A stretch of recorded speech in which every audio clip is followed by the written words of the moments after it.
Teams have never before faced the changes and challenges brought on them by remote, hybrid, and in-person work environments. Then you add the emergence of AI and countless other workforce and societal trends, and it's downright scary. But let's have ourselves a pocket-sized pep talk because teams are impacted by each of these factors, and it's important that organizations get it right for employees and get it right for leaders, get it right for stakeholders, clients. Fear not, because you're going to be treated to a guest who's all over this. A Pocket Sized Pep Talk, the podcast that can help energize your business and your life with a quick, inspiring message. Now, here's your host, Rob Jolles. Today's guest, Stephen Gaffney, is CEO of the Stephen Gaffney Company. He's a leading expert on creating consistently high-achieving teams. With 30 years of experience working with top leaders and executive teams from Fortune 500 companies, associations, and government agencies, he's an authority on issues from team achievement and thriving cultures to leading change and daily innovation. He's also the author of a handful of books, including Unconditional Power, Thriving in Any Situation, no matter how frustrating, complex, or unpredictable. Happy to have you with us, and welcome to the show, Stephen. Thank you for having me, Rob.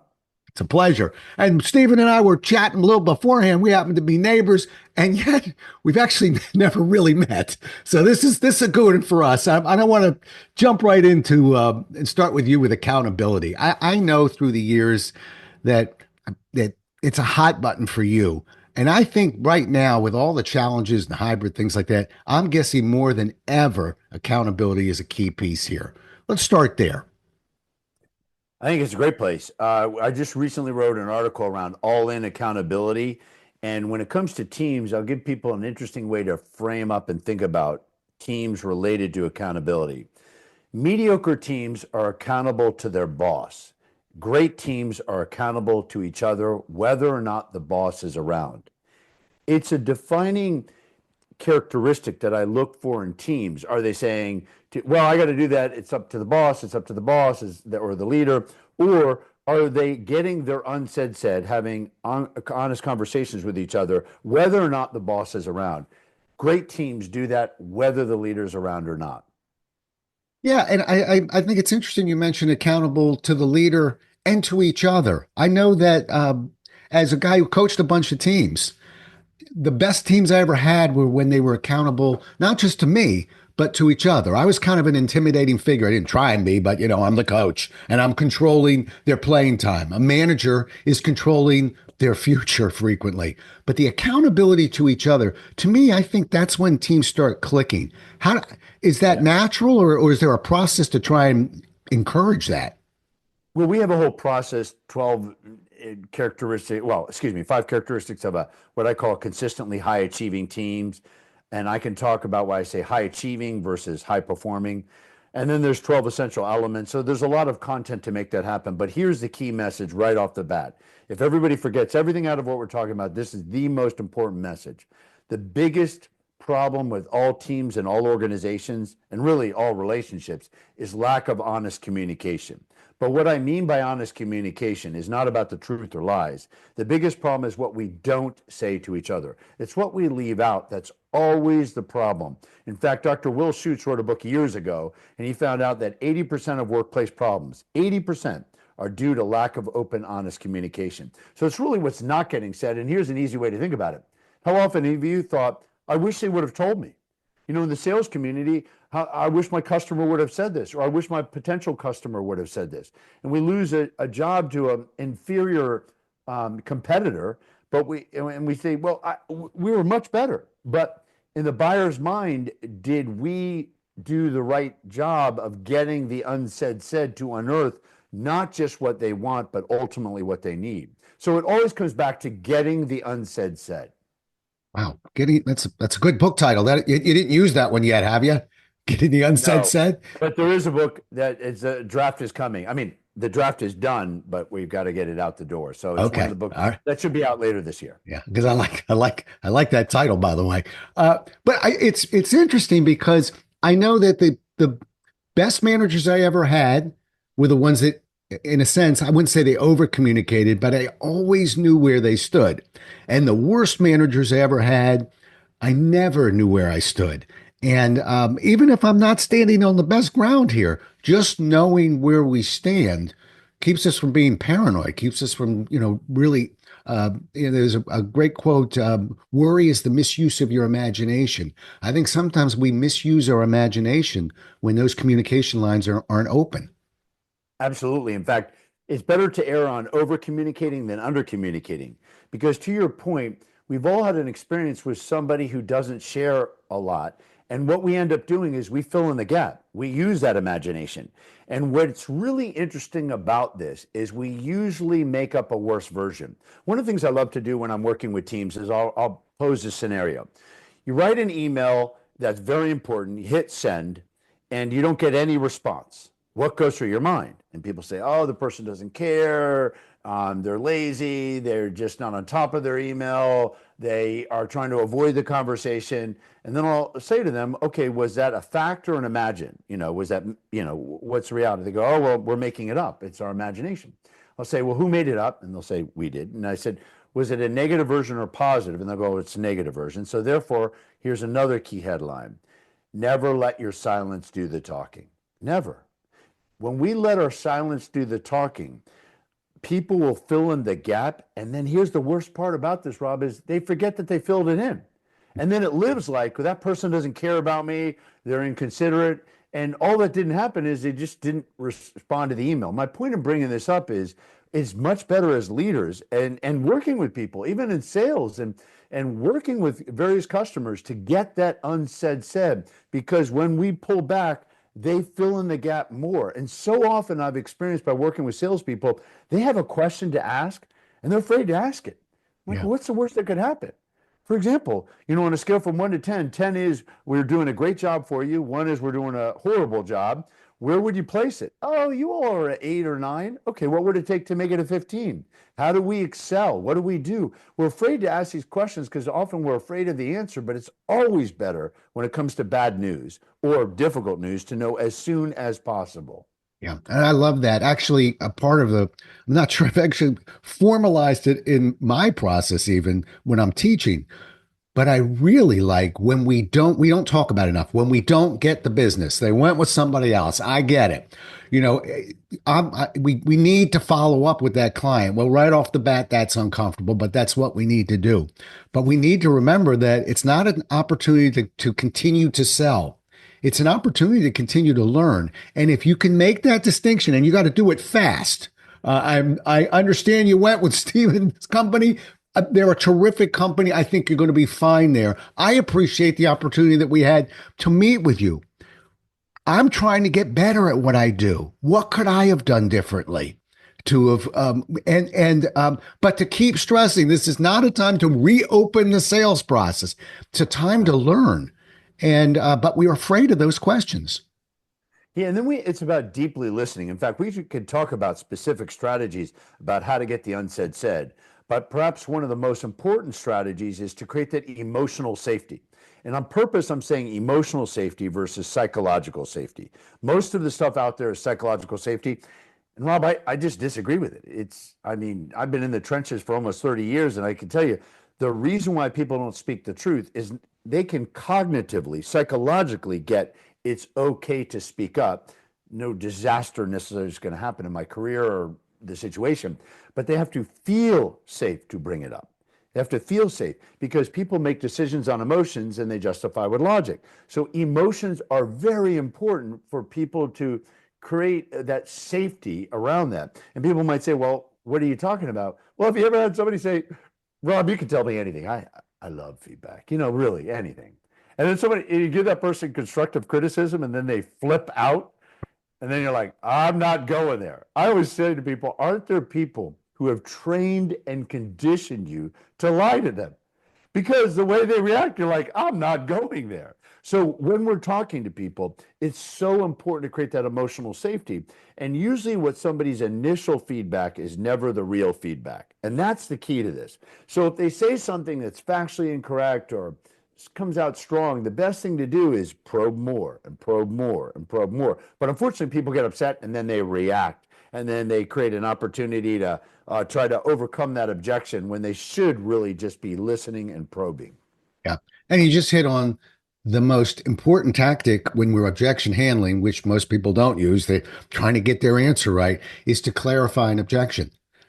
For your point, we're not really going to get the real objection up front. We might create an objection that isn't even there.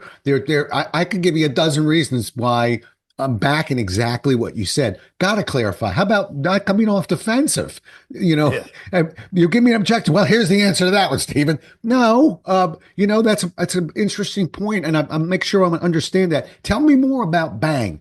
That's not a defensive position.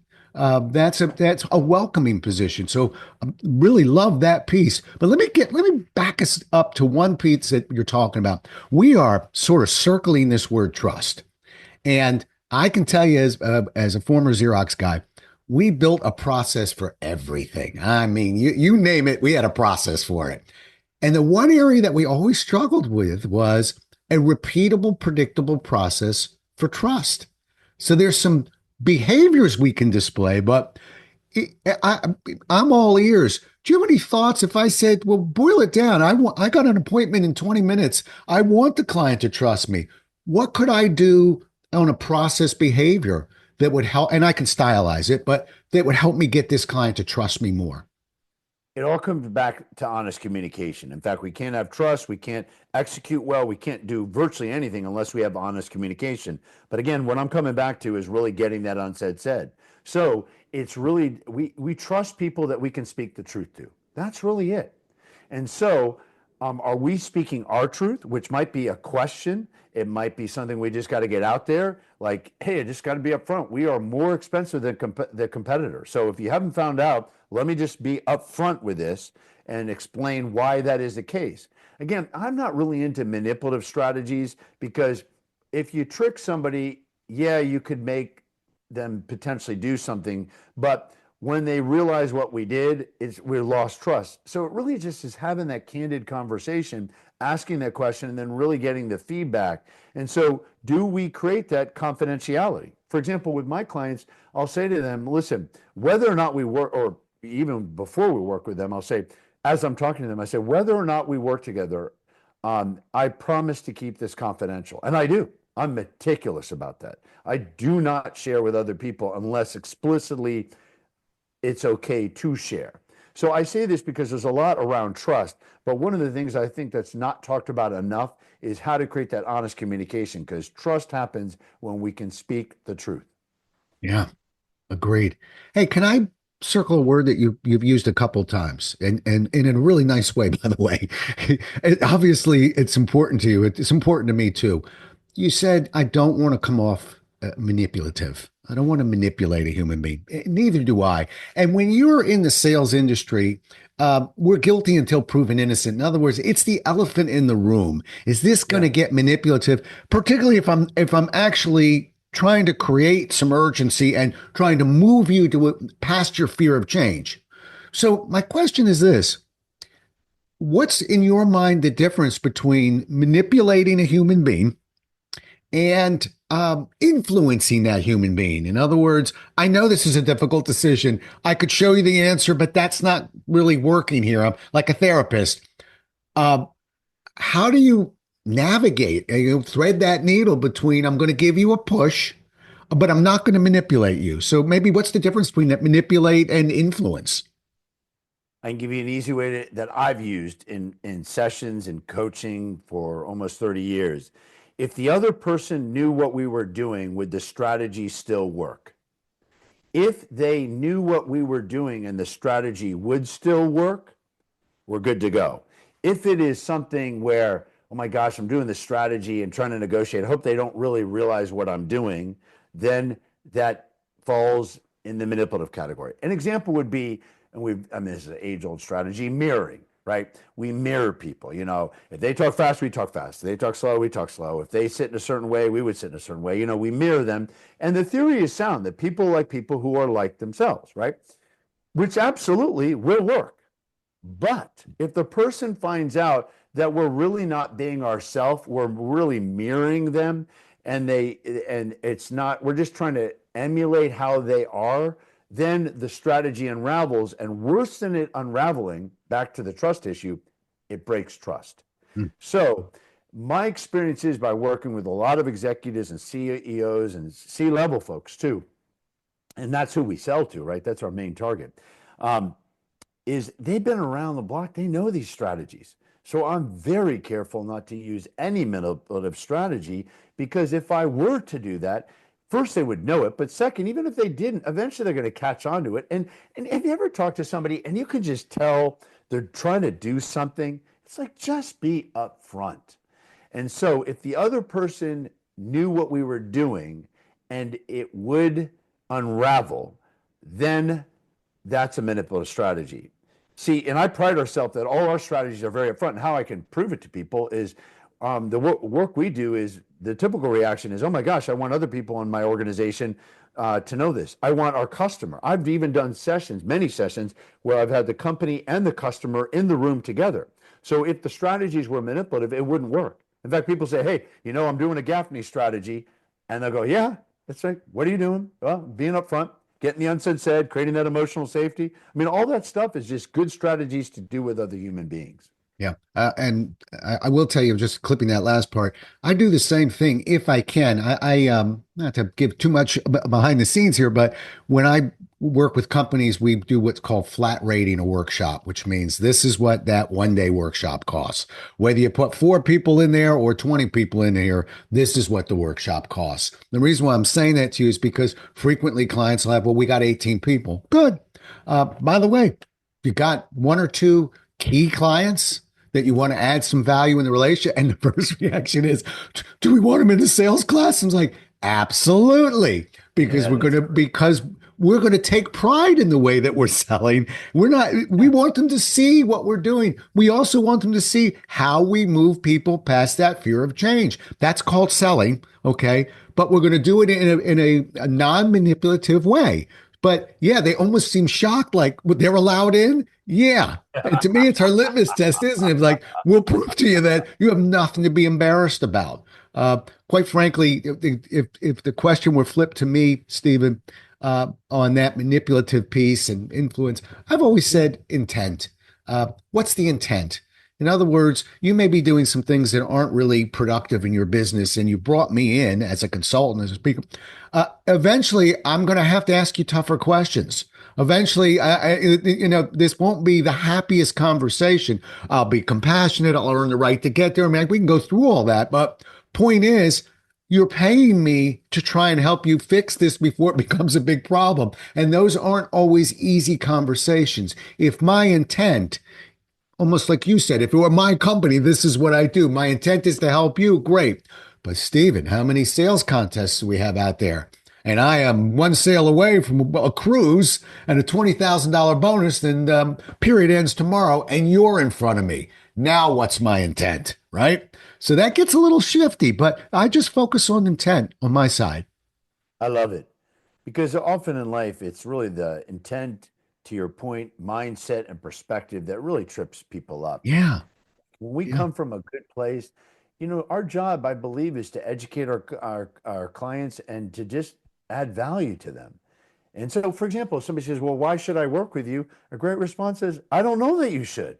I need to ask you some questions. This might not be a good fit, but it can't be a strategy like, well, I don't know if we're right for each other. Let's have, people can, tone is 5 times the impact of the words we say. So I'm being a little bit silly about it. But if we're coming from a good place, is I don't know. I mean, I think we'd be great to work together, and I think there's a lot of way we could add value. But let me ask you some questions. When I've been training a lot of sales and business development folks, I say, if you listen to me on the phone with a client or potential client, I mostly ask a lot of questions. And then little bits around the content, and definitely at the end. But I just being upfront. The other thing is, I'll ask a client, look, I don't want to burn your budget. So, what's your budget? Nobody wants to answer that, because it's like we're afraid that the person's going to just burn the budget. So what do? I'll say, listen, I want to ask you what kind of investment, budget, whatever. But before you answer it, there's just a lot of ways to do this. And I give them some different price ranges. And I'm not asking, and then I say to them, before you even answer me, I'm not asking you to commit to any dollars. and I'm not going to burn your budget. I'm just trying to get a feel so that when I send you a proposal and you do not have to do it, at least we're somewhere in the right ballpark, and let me kind of explain the way I'm viewing it. So it's very transparent process. And why do I do that, Rob? Because I don't want to spend time writing up a whole proposal that's way off base. You Right. know, so a lot of it is we're learning these strategies, but just talk to people and be upfront and create that emotional safety. There are other strategies I can go through, but that is critical. But the point is just essentially get that unsaid said and don't let our silence do the talking. Yeah. So well said. I shortened it a little bit. I've actually been writing to book that deals with authenticity. I don't like mentioning any titles of my books on my show because I'm interviewing you, but I will tell you in there when I'm because people often ask, well, how do I make sure, that people will believe me? Believe me. The easiest way to be believed is tell the truth.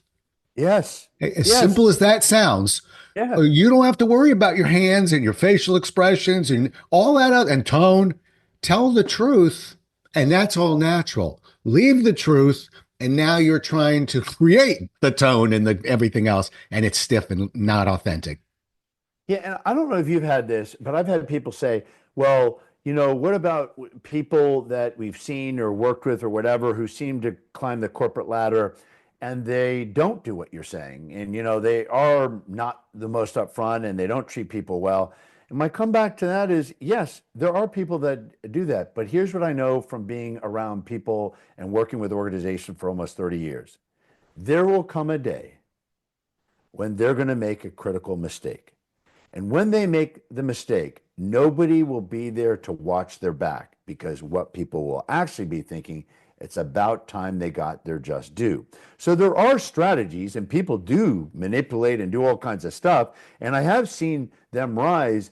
But again, there will come a day when they're going to make a mistake because we all make mistakes, incidentally. But nobody will be there to watch our back. But if we treat people well, and we speak the truth and we build that trust and we do all the right things, then when we make a mistake, which we will make a mistake, there'll be many people to watch our back and to help correct the situation. So who do we want to be in the matter? That's the key question. Yeah. I want to pay you a compliment real fast. Whenever I do a podcast, I have my questions that I'm going to ask and I've got everything all lined up and, well, you can't get by me. I'm looking at my questions. We've had a wonderful conversation. I barely got to my first question with you because this is the kind of conversations I really want to have. So I'm going to apologize in advance if I kind of lean into something we're talking about, but it's because this is an authentic conversation you and I are having. So in that spirit, let me see if I can get to one of my questions here, and that was, I guess I'm picking up on communication. All right, there's a cost to miscommunication. We both know that. So I think you've written to this some mistakes that companies can look out for when they're communicating with others that they want to avoid. So we got some best practices that you're putting on the table. Tell me one or two things that we really want to avoid that will be interpreted the wrong way from another person. And we've already got the fact that everything's great. Don't worry. Okay. That one I don't like. Any others we should keep an eye on? Well, first of all, one sign that there's a problem is when we're getting surprised and blindsided by things that we should have known about, because that's something's gone wrong and we're not getting and creating that environment of getting the unsaid said. I'm not saying it's that person's fault, but something's off. So that's one sign. Second, big problem is organizations working in silos. And that's increasingly more of a problem because when you're a company and you're trying to bring bigger solutions to the table, it often requires cross collaboration and also creating innovative solutions. So silo communication, people working in silos, that's a big issue. Of course, overall not collaborating, that's another issue. And then things where we thought something was going to work and it just fell apart. You can write it off, well, okay, we made a mistake. But often when you dissect that, somebody knew something and it wasn't communicated accurately, or it was and somebody dismissed it. There's something going wrong. And so one of the ways to look at this, I've found, is to ask the following two questions with your people around you to make sure they're not self-righteous, right? Because people think they're always self-right. You just say, when was the last time you were wrong about something? Hmm. Leaders who are vulnerable and aware of how they come across and aware of mistakes can easily answer. Well, just yesterday I got that wrong, because that's common. People will say, I don't know, I wasn't prepared for that question. Either they're afraid to be upfront or they are completely unaware. A second great question to ask leaders that work for us or people around us is, tell me an idea you're moving on that did not come from you. Tell me an idea that you're moving on that did not come from you. People who can't answer that, either they're only thinking about their own ideas, or they're hearing other people's ideas and they're stealing them, or just moving out on it, not giving credit, or they're just not probing. And the research has consistently shown that the best ideas come from people on the front lines. That's always the case. So are we listening to people, and are we giving credit to people when we hear their ideas? So the debate issue, or the last time we were wrong, and where ideas coming from are two great areas to probe that often reveal big problems. Yeah. Oh, I wrote that one down. Yeah. When was the last time you were wrong about something? I love that. I'll add, because I'm watching the way you say that, but somebody walking a dog can't see it. You have to ask that in a very compassionate and easy tone, because if that has a little edge to it, Yeah, now it's a weapon, and the yeah. way you ask it is not a weapon. It's curiosity. It's it's kind in a kind manner. But I wouldn't wield that question without paying attention to facial expression and tone. Yeah, and here's the but part to that, though. If we have somebody reporting to us and they are self-righteous, we have to break the ice, because I've also worked with people who are very afraid to have that conversation with maybe a salesperson that works for them, or a leader that works for them, because they say, well, they have a great relationship with the customer, or they're really good at their technical ability. And my comeback to that is, that's okay, and you can handle that. But here's the thing, you're dismissing how that's impacting the rest of the team. I mean, when we look at sports, right? And I know you've coached sports, and we talked about that earlier, is you'll find out that if there's a great player, great athlete, but they can't get along with everyone else, they can destroy the chemistry of the team. It's always better to have good talent, right, that are working together. And so sometimes I've seen people afraid to have that conversation that needs to be said, and maybe kind of pointed, and shock the person, because we don't want to rock the boat with that person because we're afraid they're going to leave. But we can never manage in fear. We always have to ask the right questions. So there is times to ask a question like that heavy-handed.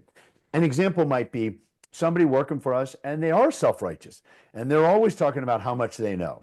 Might say, listen, do you feel like you're open-minded? And they're going to always say yes, and say, I got a question for you. When was the last time you were wrong about something? And I'm raising this and being transparent is because I've been wrong about things, and I can give you something more yesterday happened or whatever. And it's very important that we recognize how we need other people, and having that upfront conversation. Yeah. Just so you know it, the moment you went to that question, you softened up, you became more curious. I'm just telling you, you can't break that if you tried, it looks like. But, yeah. So, and to me, And it's that's, coming from under, yeah. And to your point, the reason why the tone shifted is because when I'm, doing the podcast, I'm thinking, putting myself there. We right. do want to come from that place, not again as a manipulative strategy, but as a way to just make sure that we're coming from a good place because we want to. See, a lot of these things I think come from a great place if we just are in the right frame of mind. You see what I'm saying? Then Yeah. trying to use the right tone. If we're in a good place, we will use the right tone. Yeah. I'm with you. So I appreciate you bringing that up, because that's a great, great point. Yeah. Thank you. All right. Let's, I'll shift you to one of the elephants in the room if we're going to talk about communication and trust. And to me, that's artificial intelligence. I'm sure it's having a big impact on communications and trust. What are your views on that?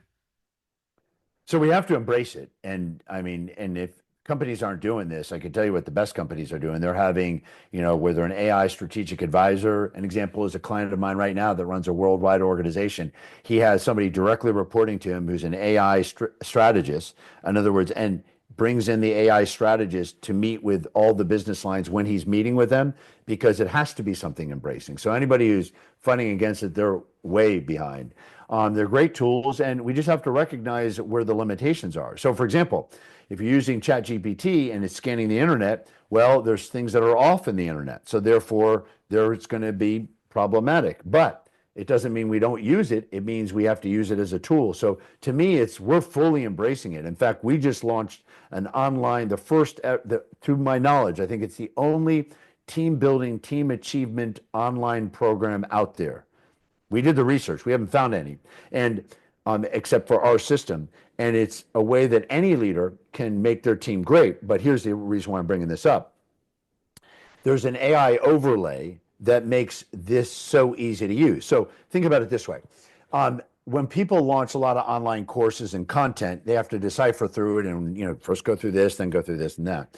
But with an AI tool, with ours, you just say, look, I have a trust issue with the team. We're working with a difficult customer. We're trying to break down silos, whatever it is. And the AI will answer the question and cite which videos to look out for and to watch. My point of bringing this up is we immediately have embraced that tool, which makes online content that we would put out there so much more usable and ability, again, to use.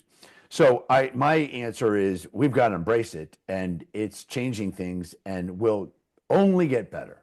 Yeah. What's your thought about it? I'm same with you. It's funny. I really was holding it off as a writer, kind of. I didn't want to, I was concerned I might get lazy. So, because it's so effective at doing certain things. So for a while was just saying, I'm going to use AI as a writer to title things. It's a good titler. But I'll keep my hand out there because I don't want it to do too much work for me. Well, I still want to stay sharp, but the answer to the question is I'm really starting to embrace it, really liking it in my business. I use it for a number of different things. And including podcasts. I can't tell you how many people I meet with and I say, hey, write me a hook for what you're going to talk about. And I don't know your book real well. And they go, yeah, okay, the hook is my book is about blah, blah, blah, blah, blah, blah, blah. I'm like, yeah, it's not hooking an audience. I'll give them another try and then I'll jump over to ChatGPT and I'll say, Stephen Gaffney's work is here. I'll sort of put about a paragraph, give me a hook, bang. And to your point, it's not perfect.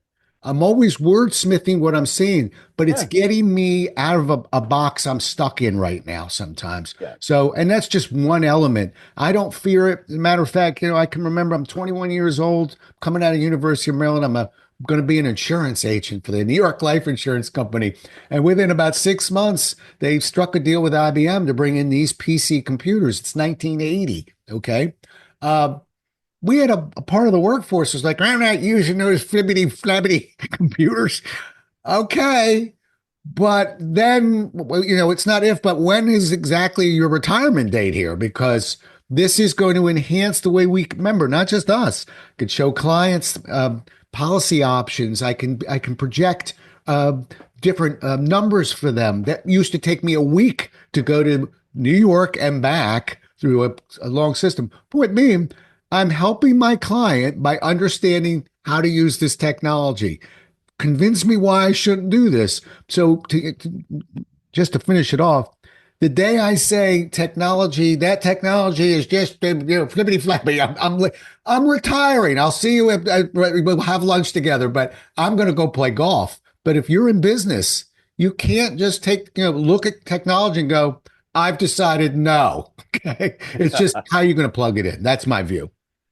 Yeah, and we do have to know its limitations. So, for example, I've had people send me things and I can tell ChatGPT wrote it. Why? Because it's generic. It uses a lot of empowerment and we're going to do this and a lot of fluffy stuff. And when good writing, you really want to read it. So now people say, oh, see, it doesn't work. No, it just requires interaction. It's like having an assistant, another assistant with it does. It's interesting. There's just so many things. In fact, we're so big on AI, and I think there is no choice, and I think it's a great thing what's happening. That we now in our hiring process, if I want to find out how savvy are they with AI as a whole, if they're like, well, I use ChatGPT, that's not good enough now. We just hired another assistant, and our big thing was it's not whether you use it, it's how you use it. I want to know they've embraced it. I want to know that there's a strong curiosity. So, for example, even in this podcast, you can take the podcast, which you can put it through Opus, you can through a lot of tools, and it'll create bite-sized pieces. We've used it, and it doesn't make it perfect, but it's pretty darn good. And a lot of times it is spot on, or it requires a little bit of editing. My point in bringing this up is I'm all over this, and I think this is a fantastic thing that's going to make all of our content and all of what we're doing even better and help people much better than ever before. And you hit it right at the end there. It's helping our customers. Okay. Yeah, it can help us do our job better. But if at the end, it helps me write a better book, helps me deliver a better presentation, helps me consult or coach an individual better. That's why I'm in business. So that's really kind of where I put the line of, let's stop whining about it. If you can see value and it helps your client, you better be looking at this thing very carefully. Yeah, it's excellent. Yeah. It's excellent. I can give you another way to view it. So back to our consistently high achieving team content. And with the AI overlay, I mean, we've asked it questions that I've never directly answered, and it will answer it very accurately. So it's a closed system, right? It's not scanning the internet because we want it to just be within our content. But recently we had a client say, well, what about putting metrics to team building and achievement? I've answered, but not directly exactly that question. So I was curious. We put it in there and answered perfectly and then cited which videos to watch. My point of bringing this up is without that, it would be I'd create an actual video, have to write new content, or, that wouldn't get answered. But now all kinds of things can get answered. So I just want to encourage people it's not an option not to, and it's just embrace it. But it's also about great relationships too. You can use this in all kinds of ways to make a big, big difference. Yeah. Yeah. And it all comes back to our client. So many times I'm asked, should I do this in a presentation? Would you recommend that? And the answer is, how would the audience react to it? Yeah. Well, I don't care how you're reacting to it. Well, I think they'd be able to learn more effectively. Then then I'm ready to just, let's go deeper. But that's always the answer. How does this help our client? If we answer yes, and I haven't heard anything you've said yes that doesn't help our client, we got our answer. All right, last question for you. You're on Pocket Sized Pep Talks. Give me a quick pep talk for leaders. If you had one piece of advice as we come down the home stretch here for leaders, just trying to kind of navigate in this the challenges they're up to, be it the virtual and hybrid situation or just communications. One piece of advice that they could leave with, what would it be? I'm going to give two. Okay. So the first is I want to make sure everybody, because we didn't touch on this, but I want to hit this. There's a reason why we say about high achieving teams versus high performing teams. The word performing can be confused with hard work, and achieving is about producing results. And so it's a different frame, and that frame is really important. And I recently, and also have other clients, but took that whole frame of are we performing or achieving, and have looked at their entire bureaucracy through that lens to get rid of all the things that's really about hard work versus what we need to be doing is achieving. And that's important because as leaders, we could say to somebody, please do this, or I need you to do this. And they go, well, I don't have time. Well, why? Well, what do you want me to do? I'm working really hard. And of course, our answer is it's not about hard work, it's about achievement. It's about producing results. So that's one thing, achieving versus performing. The other thing is to navigate all the stuff that's going on in the world and in our own industries. There's uncertainty, there's all kinds of stuff going on. And the best way to frame it is all problems create opportunities. All problems create opportunities. The question is, are we focused on the problem or the opportunity? I'll give you a very personal example.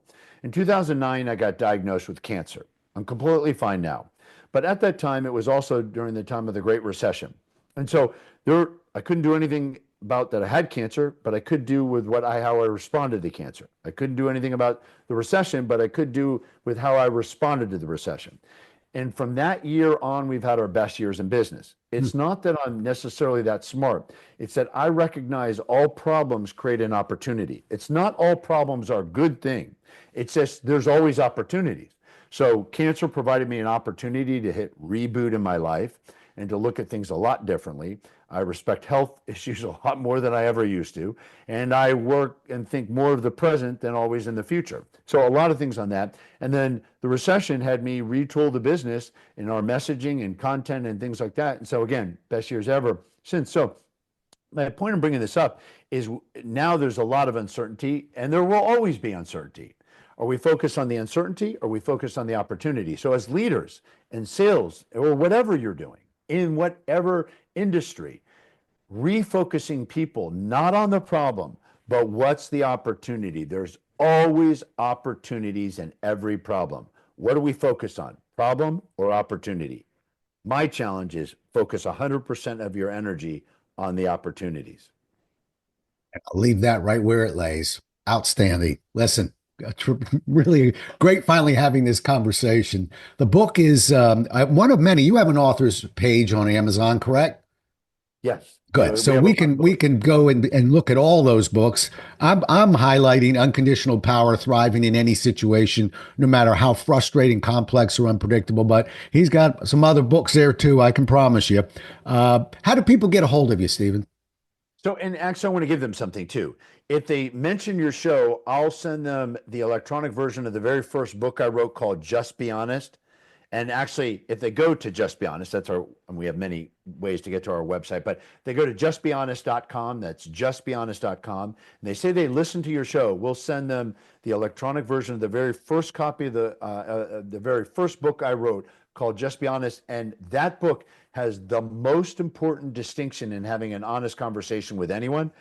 I'm going to give it to them. All they have to do is mention this show.